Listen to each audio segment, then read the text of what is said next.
بسم اللہ الرحمن الرحیم۔ السلام علیکم ناظرین، آپ یوٹیوب چینل دیکھ رہے ہیں اور میں تصور حسین ہوں۔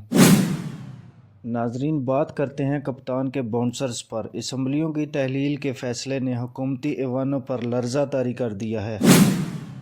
دوسری طرف عمران خان اسمبلیوں کی تحلیل پر مشاورت میں تیزی لے آئے ہیں۔ سیاسی رہنماؤں اور آئینی ماہرین سے بھی ملاقاتیں تیز کر دی ہیں۔ اسمبلی کی تحلیل کے بعد وزیر اعلیٰ کے اختیار کیا ہوں گے؟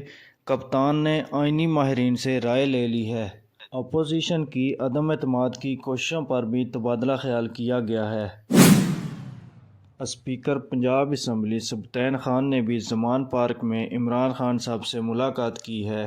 پنجاب اسمبلی کی تحلیل سے متعلق مختلف پہلوؤں کا جائزہ لیا گیا ہے۔ اسپیکر پنجاب اسمبلی کا مزید کہنا تھا کہ موجودہ حالات میں اپوزیشن عدم اعتماد نہیں لا سکتی، گورنر اعتماد کے ووٹ کا بھی نہیں کہہ سکتے۔ ہم نے اجلاس مؤخر کیا، غیر معینہ مدت کے لیے ملتوی نہیں کیا۔ اسپیکر کا بلایا ہوا اجلاس صرف اسپیکر ہی ملتوی کرتا ہے، اسی طرح گورنر کا بلایا ہوا اجلاس بھی گورنر ہی ملتوی کرتا ہے۔ انہوں نے مزید کہا کہ گورنر راج کے چانسز بھی زیرو ہیں۔ اس وقت پنجاب پی ٹی آئی کا گڑھ ہے۔ ہمارے حکومت کے ساتھ بیک ڈور مذاکرات بالکل نہیں ہو رہے۔ کسی کو اس غلط فہمی میں نہیں رہنا چاہیے۔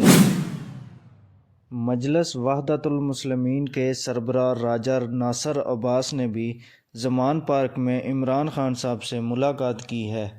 راجہ ناصر عباس کا کہنا تھا کہ عمران خان کے حقیقی آزادی کے بیانیے کو تمام مکاتب فکر میں غیر معمولی مقبولیت اور پذیرائی ملی ہے۔ انہوں نے مزید کہا کہ عمران خان کے فوری، صاف اور شفاف انتخابات کے موقف کی مکمل تائید کرتے ہیں۔